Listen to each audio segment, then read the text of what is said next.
Vážení Amelie, já mám obrovskou radost, že teď mám u mikrofonu na rozhovor zpěvačku Emily a já vám hned v úvodu musím říct, že jsem jí hrál před... Emily, ty si říkala před 20 lety? Je to bohužel už 20 rokov, ahojte, zdravím vás všetkých. To je fakt ta písnička Dam duby dam, kde já jsem si psal do do slovenského rozhlasu a přišlo mi tvoje CDčko, to je fakt 20 let? Presne tak, mala som 14 rokov a teda dnes mám matematika asi každému funguje. U žen se neříká věk, takže nebudeme prozrat. Každopádně je to 20 plus těch 14. Ano, ano. No, ale pojďme, mě by zajímalo strašně, jaký ty si ušla kus cesty od Dam duby dam až vlastně do Cítím vôňu lesa a hitům z Justice, tak jaká je to cesta dlouhá a co se všechno stalo? Ano, je to klasická cesta život. A teda študovala som, pracovala som v zahraničí, venovala som sa svojim koníčkom, rodine a tak rôzne. A potom sme zase natrafili na nejakú spoluprácu, opätovne s producentmi, s ktorými som spolupracovala, keď som mala 14 rokov. A oni poznali Justicea ako perfektného hypemana v Prahe, v českých kluboch, takže dali nás dokopy ako skvelú dvojku. Ja si myslím, že nám to funguje na stage aj všade, tak si myslím, že to je super.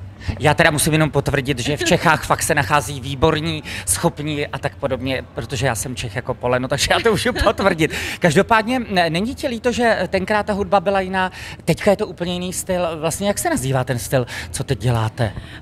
Úplne neviem, že ako sa nazýva, lebo my to ako tak nejak obmieniame.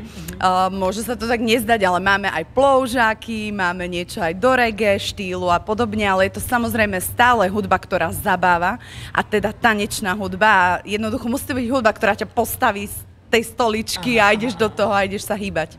No a když někdo by chtěl třeba slyšet Dam duby dam živě, to už je prostě minulost, tečka zatím nebo? Aha, kýveme. Nebo, dnes práve začíname krásnym megamixom vlastne z čias, kedy som mal 14 rokov a zaznie aj Dam duby dam. Takže my se pak domluvíme a já si to všechno musím natočit, protože prostě pro mě je to, když jsme stáli na jevišti a měli jsme dětskou diskotéku, tak my jsme opravdu hráli tuhle písničku. Je tu jaro, blíží se léto, prázdniny, jak máte plný diář? Máme. Plní sa stále, pretože ešte v podstate nejakým spôsobom sme trošičku teraz zaspinkali na Vavrinoch, lebo náš manažer má naozaj plné bookingy, čo sa týka iných projektov, takže čakáme, plní sa to od nejakého mája, čo je u vás Květen, áno, presne, do nejakého... My vieme aj po slovensky.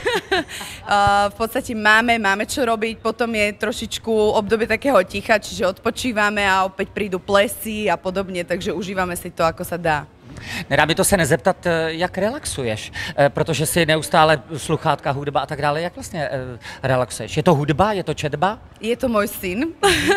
Inak nedá sa povedať, že relaxujem, lebo ja áno, mám syna, mám 5-ročného syna, takže väčšinou času trávim s ním. Ale ideme von, ideme do prírody, snažím sa venovať trošku sebe a rodine, lebo to je vlastne najdôležitejšie, čo máme. Tak. A co dovolená? Aj dovolená, dúfam, že bude, len to leto je práve tým, že je také nabité, tak to leto my momentálne teda neplánujeme nejak odletieť nikam, dúfam, že ani Justice, no a mimo toho, akože jasné, niečo naplánujeme a ideme, skôr taký január, február, to sú také tiché mesiace pre nás a vtedy... Takže leden, únor. Ano, leden, únor, presne tak. No ne, tak umělci to tak mají, že přes léto pracují, vydělávají a v zimě letíme na letní dovolenou. Tak to máme stejně. No a hlavne, vieš, je tu teplo, kde by sme chodili teraz teple, no tak pôjdeme, keď je zima.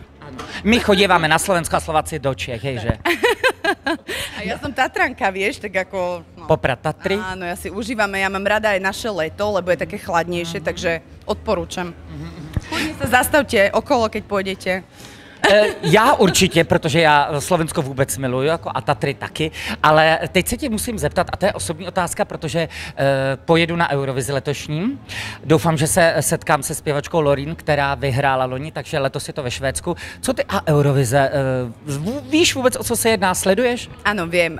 V podstate naša spevačka, skvelá spevačka Kristina Horehronie nás spája spoločný producent, takže Horehronie a podobné hity, za nimi stojí môj producent, takže veľmi som to sledovala, fandila, držala palce a si myslím, že je to skvelý projekt. Tak Emily, já ti strašně moc děkuji, že jsi mě vrátila několik let naspět, nebudu říkat těch 20, že to zní hrozně. Ať se ti daří, ať se vám daří.